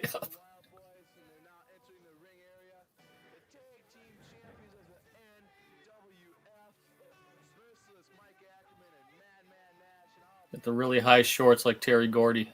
Yeah. You know, I didn't realize Terry Gordy's situation. Like, I didn't realize something happened to him where he got, I don't know if it was an accident or whatever, and he just was not the same after it. Yeah. About all that? The Dark Side of the Ring? Yeah. Like, he was so good in his prime. So good. And then I guess he just was not the same after that. And I never knew that. He started, I think, at 16. He started when he was 16? Yeah, I believe so. Big boy. When he came into the AWA, that's when I first, really started watching. I thought he was great. Mm-hmm. I liked the character and everything. Did you not watch WCCW? I did. I'd watch Texas. I seen him there too, but like I really would see him up in I'd go to the Civic Center. I'd see him live. You know. Tag team match. It always made me mad because Comiskey Park got the really good Super Clash, and we got Wrestle Rock. Yeah. Not the same. No. Super Clash 3 or the Super Clash 1 or the Super Clash 85, I think it was called. That was a good show. A lot of good talent on there, and I think Vern thought he was going to sell more tickets for that one though. For the Wrestle Rock? For Super Super Clash. Clash. Yeah, I've got this VHS here from, I think, one of those Comiskey Parks. Yeah, Super Clash 1985. Yeah, Monsters of the Mat. That's who did it on video. Remember that video? Remember that video store in Anoka that you could rent videos from over there by the? It was kind of located over there by the Saint the Catholic school. St. Stephen's. Yeah. St. Stephen's. There was a video store right over there. It was right off like Main and 7th. Yeah. On Main. Yeah. They had those Monsters of the Mats videos. Yeah. That's where I first seen that stuff. Yeah. Yeah, I think that was the first video store in Anoka. Yeah. It's now Merciless Mike into the ring against Pink. That's where I remember seeing the Monsters of the Mat series though that you had there.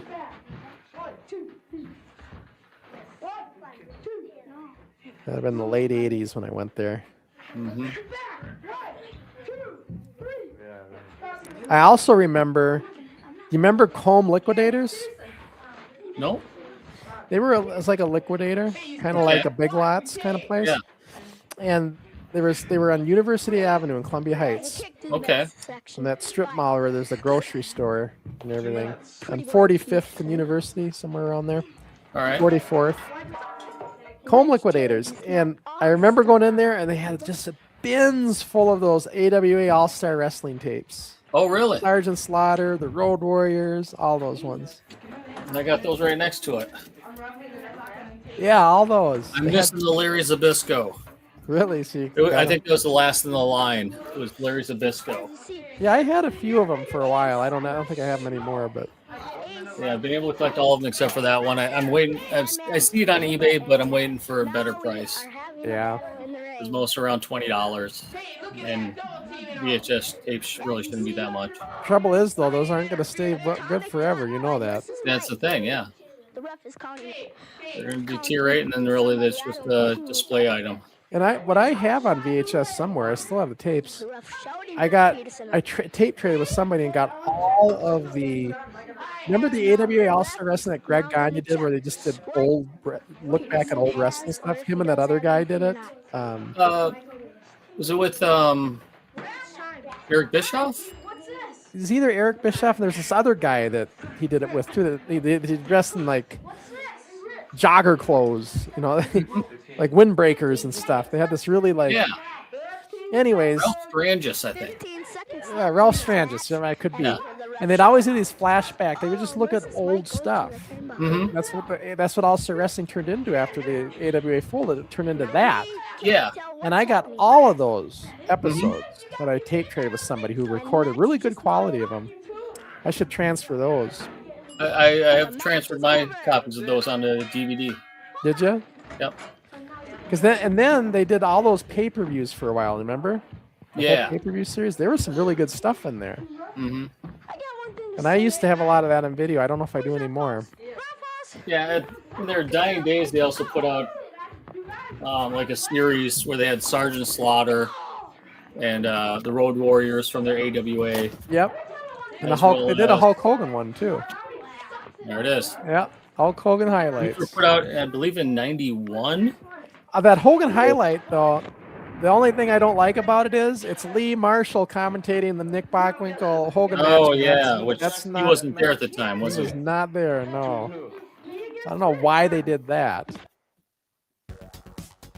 I think these were like 91 they were put out.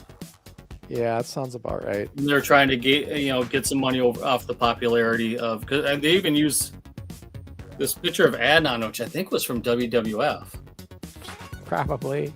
When he was General Adnan. Yeah, 1990. And they finished, I believe, in 90 or 91. Yeah. But they're trying to make some extra money with these Hogan highlight VHS. It was a decent tape, though, from what I remember. Only 30 minutes long. Yeah, it could have been longer. Yeah. But you know, when they were doing those pay-per-views, they only did like a couple things. And I remember they had a contact us with your comments. They always had it at the end, when they were doing those pay-per-views. Remember those pay-per-views? Yeah. Well, I emailed them. I said, hey, do like a highlights of the interviews, because the interviews are the best. Oh, yeah. And then they did an interview one, remember? And so every time I would suggest something, they kept doing it. Like, then I said, why don't you do one on Jesse? Do one on, and they would do all these like highlights of them, the certain ones. Yep. So they were actually listening to my advice, because it was every time I'd suggest something, they would come out with that pay-per-view. I think it might have been like a guy named Joe Chapuchek, who they called Polish Joe. Right.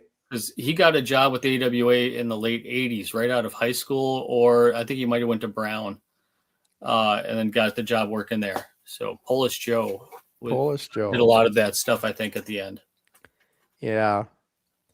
Because, I like, and then eventually they had Todd Okerlund for a while. Yeah. Doing it with them. And then they actually got Mean Gene at the end to do a lot of that stuff with them. Mm-hmm. But they were using Todd Okerlund, I know, for a while. Was that actually Gene's son? Yeah, his son. Okay. Yep. Yeah, they're actually using the name there. After he defected the AWA to the WWF. But they had to do well on those pay-per-views, because those were well done. They were good quality classic stuff. And I think a lot of people, I know I ordered them all. Yeah. Because I thought they were good. I was just a big fan of the AWA, so to see that stuff was kind of cool. Because there weren't tapes of the AWA out there. So. No, this is before Vern sold the catalog to Vince. So yeah. And I heard he didn't have that much of a catalog to really sell. Wasn't there much? He didn't save much. Over a lot. So they did that. Yeah. Yeah. So he probably had. Footage. But they did pretty well on that sale, though. I think he got pretty good money for what he did have. Mm-hmm. But yeah, Vince wanted to have old matches of like the Midnight Rockers for a Shawn Michaels tape, and some of their early stuff to put on his network. Right, and if you look for the AWA stuff, there wasn't much on there. Any of the TV shows really just had Shawn Michaels for the Midnight Rockers on there. Well, right, but they had more they could have put on. They just he wouldn't want to put on any Hulk Hogan stuff though, because that would show that Hulkamania actually started here. Where Vince likes to say Hulkamania started when he beat the Iron Sheik. Right. And other people believe that as well and claim by that, but Hulkamania started here. Oh no, it definitely started here. I was living it. Wild here in the Twin Cities, which I was surprised to see in that Hogan documentary on Netflix, that they did include a clip because they briefly talked over about the AWA, his time here, which is actually more influential in his career than they wanted to make it. But they showed a video of fans holding a sign saying Hulkamania is running wild in the Twin Cities. Right, Hulkamania. I know the clip you're talking about. That big banner in the crowd. Yeah. And the thing with Hogan too that is interesting is I remember listening to an interview with him, and he was talking about the time when he got the offer from Vince to go to Jump Ship. Mm-hmm. And he was saying, I remember Hogan saying, there's one thing that, because I think they asked him, like, did you ever have any second thoughts? And he said, well, there's one thing that Vern could offer me that Vince never could. And he goes, what's that? And he goes, time off. Oh, yeah, because he liked the schedule here. Right. You could work 2 or 3 days, 3-4 days a week, and you had the other days off. Mm-hmm. And that was something that Vern could offer that Vince never could. And that was the thing that he would, think about a little bit, Yeah. Because Vince was looking at running shows every day of the week and was on each Saturday, Friday. All the house shows and everything. Yeah, in those days when you got signed at WWF, you worked every single day. Mm-hmm. You just maybe 2 or 3 days off a month was all you got. Yeah, if that. Yeah, because they had all those house shows and everything. And yeah, these guys today that are in the business don't know how, and they get nice contracts, but they don't know how easy they got it compared to what those guys went through. And they're not even doing house shows now. Yeah, they don't even do them anymore, do they? No. They stopped doing house shows, which is why they want them to take pay cuts. Yeah. Well, I suppose there's just no money in it. Yep. And I noted, this is another thing I noticed in the Twin Cities. When you went to, so AWA always had shows every month. Mm-hmm. Every month they're going to be here in Minneapolis or St. Paul. And they were always filmed as well, too. When the WWF came to town, though, they were house shows.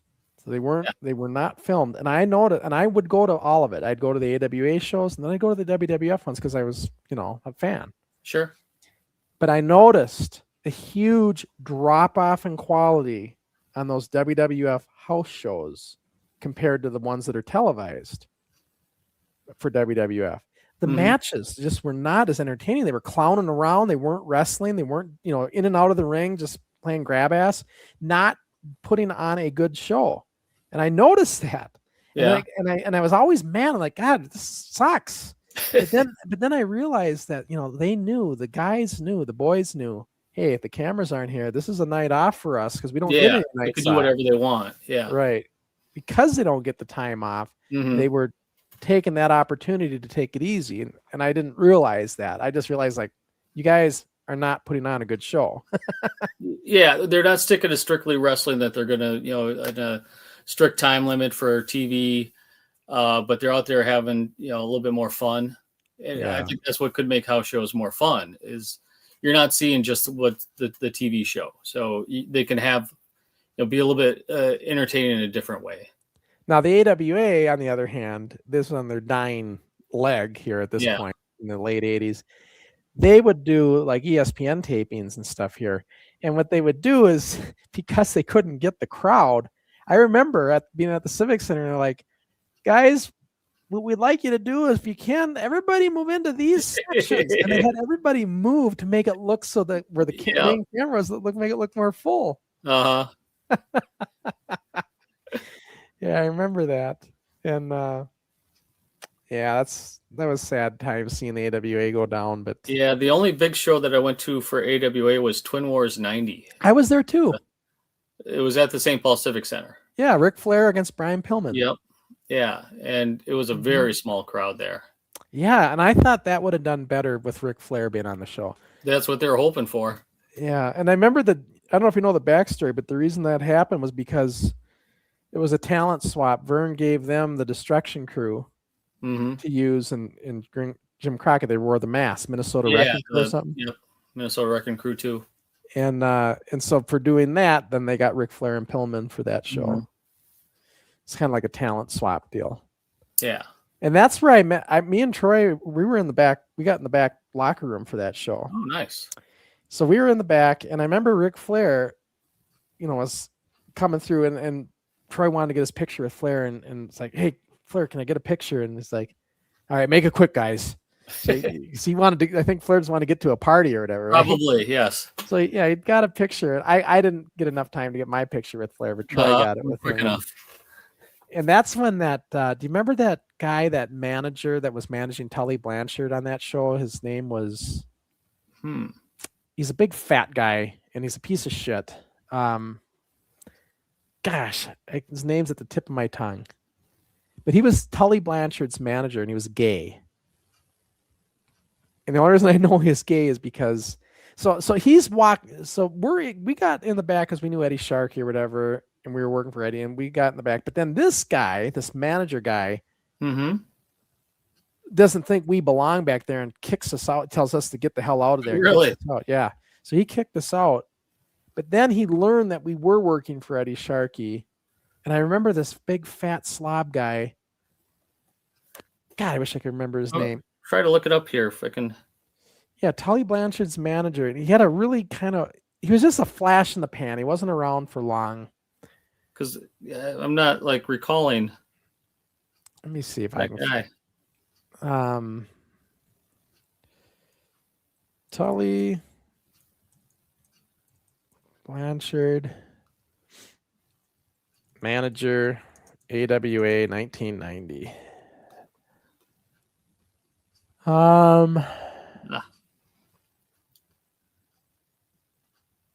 I talk about J.J. Dillon. That's not him. Oh, here he is. There's a video of him. Okay. Let me see if it says on the video. What I can do is I can bring him in. I'll bring this in. I just got to get it in a good spot. All right, I'm gonna share this screen. You'll see who I'm talking about. Let's see, share screen.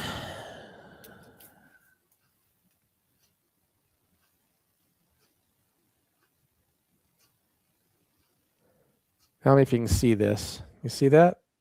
This weird phone call from him. Really? And he's hitting on me. Oh. And he's talking like just stupid, like, oh my God, it was disgusting, Wayne. Like, oh my God. And then I hung up on the guy and I'm like, yeah, whatever. And he's like, he was apologizing, but then he was being really gay. Yeah. Like, and I was so homophobic back then that you know, I was not into that. So then I caught a hold of Troy Steiner and said, Troy, this guy called me. He goes, I know he called me too. And I said, is that why he got my number? Because he goes, I didn't want to talk to him, so I gave him your number. Oh, what a good friend. Yeah, so and it's no surprise that he's with Tully Blanchard because Tully was gay. So this all makes sense. But anyways, so but yeah, he kicked us out of the locker room or whatever you want to call it. Even though you're there with Eddie Sharkey. Eddie wasn't there. We just said we worked for Eddie Sharkey. Okay. And that got us back there. Yep. But that's how out of control the AWA was in 1990. Like that's about anybody could get in the back area. Like it wasn't as tight as it was a few years earlier. Like it was hard to get in the back. Yeah. I remember one time when I was in touch with Roy Nelson, I didn't have enough courage to knock on the door and see if I could get back there. Mm-hmm. When AWA was in town, I remember Sergeant Slaughter. It was in Slaughter's heyday with the AWA. Yeah. And when I talked to Roy after, I said, yeah, Roy, I was at the show and I was almost thinking of knocking on the door to see. He goes, you should have. I was there. You could have met Vern and everybody. And I'm like, shit, should have missed that opportunity. Yeah. Yeah. So anyways, well, I suppose we're probably toward the end of the show. You know what I forgot to do though? I got to play this. I always play what's coming up on our video network. Sure. So. What's coming up? That's because you normally have Dixie Dave here reminding you. I know he always reminds me. So let me just run the clip of what's coming up on the network. Coming up next week on the network. I think it's a garage taping. We'll see. And then after that, we'll talk about what we're gonna do next time when Dave's back. So let's bring this up here quick. We'll be right back with you. Or whoops, that's not what I want. I want this. Here we go.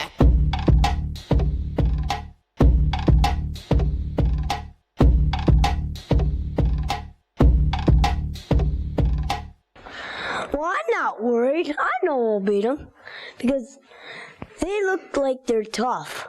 But no, we'll take those belts. They said that they were going to kill us and go home with the titles. What a bunch of wimps. Nope. Okay, ladies and gentlemen, we're going to start it off. This is Super D number 1. He says ring the bell. Huh? Where's the bell? Throws them into the ropes. Comes out. Big drop kick square to the jaw. For him to be right now. And the D's are very good in the corner. Now listen, we've been joining that ringside. Now he just spins him around. Here comes Super D. Oh, and a big kick. But you look right here because I'm ready for you. Understand me? I am ready for you. Mike Bauer of the Rock and Roll Express and Thunder the Barbarian in a singles match. Barbarian's been dominating this match so far. Oh, and a big knee smash to the midsection. Be by stupidity. Big drop kick caught him square on the nose. Now setting him up. He's put 2 men out, and he hits him with that front pile driver. Tokyo Terror is still in the hospital 4 months later. How did Pretty Boy Taylor lose the belt? There's just no Wait a minute. saying here. Where's a guy your size get off telling me I lost the belt? Full Nelson. Here comes Chris Barger. Onto the throat. 2, 3. Fans chanting rock and roll. Irish whip. Double backdrop. Hey, they hurt Butcher, didn't they? They took care of Bulldog the Butcher, yes. I don't think of that as fair. I don't have any more to say. I'm tired of this. Take the microphone. You don't think what's fair? The man who attacked Kid USA Kelsey 3-on-1 doesn't think that Bulldog the Butcher's hurt is fair. Okay, rushing into the ropes. Comes off. Oh, and a big fist to the midsection. Oh, and he takes him up and over. Drops him right smack on his head. He's got him too. Now, Rock and Roll Express, we've been watching some of those moves. You're getting kind of fancy with flying in the air and your little hammer locks. Well, wait till we put the hammer lock on you and shove your hand to the back of your head. Irish whip. Oh, flying shoulder. He's gonna be history. You got that sore leg there, Mr. Mako. Plastic crab. Whoa! He got him out. Oh, slams his head right into that. What's this gonna go? That goes against the ropes. Oh! He was about 10 feet in the air. He got him 1, 2.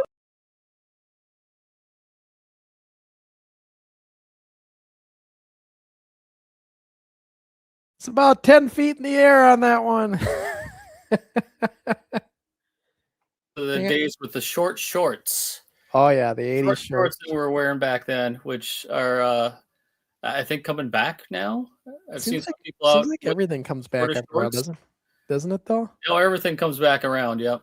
Yeah, I mean, I look at years now. We've always had to have shorts down past our knees here, but I just look at the hairdos too. Like I was at the fast food place here, and the young kid that took my order, I'm looking at his haircut, and it's like looks like it's from the 50s. Yeah. So yeah, it's like it seems like everything makes its rounds again. Yeah. So anyways, that's show 80. That's one of the backyard tapings in Wayne's famous Pioneers of Backyard Wrestling days. You should own it, man. Originator of the backyard wrestling. Yeah. If you go on the backyard wrestling Wikipedia, Is it there? does list your documentary on there. Is there a backyard wrestling Wikipedia? Yeah. Well, there's an entry in there, and backyard wrestling, BYW, also referred to as yarding or backyarding, is an underground hobby and sport involving untrained practices of professional style wrestling, typically in a low budget environment such as a backyard. Although not legitimatized, backyard wrestling is often organized into promotions mimicking actual professional wrestling. Most backyard wrestlers are merely emulating modern wrestling. Through a small percentage have experience from enrolling in wrestling school or from referring to how-to guides on the internet, which was back before your time when you started the NWF. And then down where it says backyard wrestling in mass media, films and documentary is listed NWF Kids Pro Wrestling, The Untold Story, which links to a Wikipedia site for NWF Kids Pro Wrestling. You had said there you couldn't get a Wikipedia entry, and here it is. No, yeah, because for whatever reason, the documentary is the only thing that survived. Yeah, that's the only thing they have on there. In Wikipedia. Yeah, it shows a picture of maybe it's the cover of your documentary, I think. Because it's got you like looking off. The only way we can get in there legitimately, though, for NWF is if somebody like you or somebody who's not affiliated with us contributes it. But they will not. What the Wikipedia doesn't like is the people who doing their own thing. Yeah, they like they will get rid of it if you try to do that. So that's why I can't do it. But I would need a third party to do it, and they could put it in, but. You know, even when it's a third party, if you've never done a Wikipedia article, that even draws red flags because they know that you're somebody new and you could be affiliated. So it's always better to find the people that actually do Wikipedia stuff. Sure. And give them the information. But yeah, that's the only bad thing about Wikipedia is it's limited because it's limited to who can put stuff in there. You know, anybody can put anything in there, but it will get flagged after a while if they have even smell that it's been done by the person who did it. That's remotely looks like that. They'll flag it. Mm-hmm. And that's what I didn't even know that was the way it worked. I found that out from that all happening. So this is what's coming up in 2 weeks, everybody. And I flashed it earlier, June 18th, when Dave's back, we're going to go to the garage, and it'll be studio taping 45, right in the middle of our garage day taping. So the American flag in the background, and yep. And Rough Ryan in that shot, along with what me and Dave always refer to as the very famous one and dones. This kid showed up for his taping or two and never came back. Yep. That was pretty common, Wayne. You know, a lot of kids would realize it's not for them. They try it. A little too rough for them, or just... I think a combination of maybe too rough, maybe their parents didn't know they were doing it, and then when their parents see it on cable, they're like, "No, I don't want you doing this again. We don't want you to get hurt." Mm-hmm. And they quietly just told them they can't do it anymore, and the kids would never admit that because out of embarrassment. Yeah. Well, I said I can't do it. Yeah, they don't want to. Yeah, I think that happened more. That happened a lot more than I probably realized. Yeah. Would you have ever joined if you could have? You know, I don't know if I would have or not. 'Cause for one, I'd have to get a ride, and then I got to ask my mom, "Hey, can you give me a ride?" You were in Anoka, weren't you? What's that? You were in Anoka, though, weren't you? Yeah. I told you I grew up on Grant Street. Right. Well, you could have biked easily enough. Oh, I could have. Yeah. Yeah. Because Peter made it. You know, Peter was right down the road from you, right? Right around the corner from me. Yep. Yeah. Which reminds me when we go off air. Remind me of something on that. I don't know if I ever told you. Okay. But, anyways, yeah. So, but yeah, I just kind of wonder though if like there would have been a spot for you, even if you didn't want to do the wrestling. You could have done announcing, reffing. Sure. Would have been something. Because I was a huge fan of wrestling, and well, still am. You know, some of the kids that were on there, you know, they did the wrestling because we needed bodies, but they were much more interested in the television production part of it. Yeah. I think of Andy Youngquist, Andy the Ripper. Yeah. He did the wrestling because we needed a character, but he'd much rather be behind the camera. Mm-hmm. He was fascinated with that. Where I ended up behind the camera. Yeah. I found my way in eventually. Did you ever run into Scott Jamieson at all? Yeah. Yeah, he did a couple documentaries with us too. Yeah. I remember seeing those that he did with you. Because he did a lot of stuff for the independent guys too. Yep. He'd like to do the video work for a lot of the independent companies. Yep. So yeah, I know of him. Yeah, I figured you would have crossed paths when you were taking pictures. Yeah. Yep. Because when I started in 2003 at Midwest Pro Wrestling, he was doing video there at the time. Okay. That makes sense.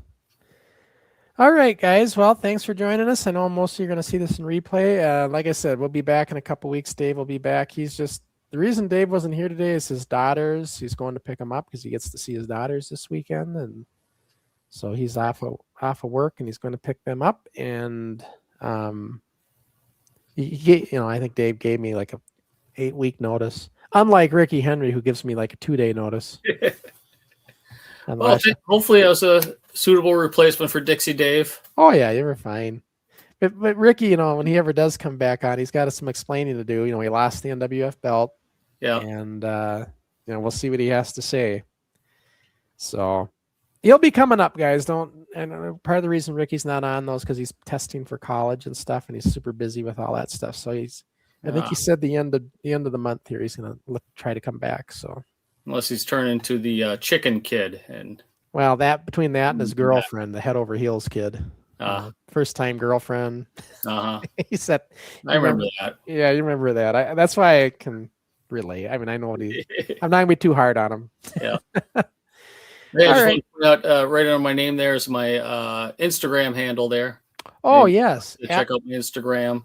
because you can see all your photos. Every week he puts up pictures that he took, like flashback pictures and stuff. Yeah, usually it's like on this day 20 years ago or 10 years, 15 years I want to say you ago. do it on Thursdays, right? It's whichever day it was. So I forgot. Oh, you do it on the yesterday. I was supposed to do one yesterday from 10 years ago from the Bloomington Event Center. Yeah. At the Knights of Columbus there. So I totally forgot that one. But I got one tomorrow from 10 years ago for a promotion that was called Crushed. Crushed? Or Crush. I can't remember if it was Crushed. And you guys, I've been not doing the shorts lately because I've been so busy with other things. But I will start doing some shorts again. You know, I still haven't done the shorts from the last show Dave and I were on. Plus, I'll have shorts from this one. So I'll get to shorts again. Excellent. All right, guys. Well, thanks for tuning in. And we will catch you next time we are live.